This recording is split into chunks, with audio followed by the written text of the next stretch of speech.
რითი განსხვავდება ჯენზი წინა თაობისგან. საქართველოში კონკრეტულად რამდენიმე მნიშვნელოვანი სხვაობა არის. ერთ-ერთი თავი არის საბჭოთა კავშირი.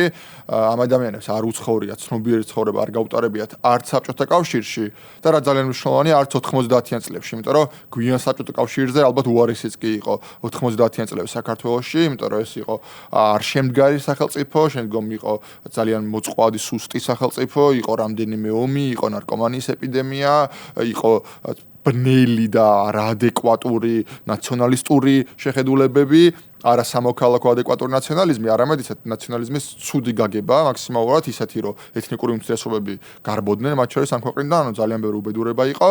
აი ამ ყოველისგან განსხვავდება ეს ამ თაობას არ უნახავს. ისინი გაიზარდნენ ალბათ თუ კარგად შემდგარ სახელმწიფოში, სადაც შეეძლოთ განათლების მიღება, სადაც შეეძლოთ თავის გამოჩენა და განვითარება სხვადასხვა მიმართულებით.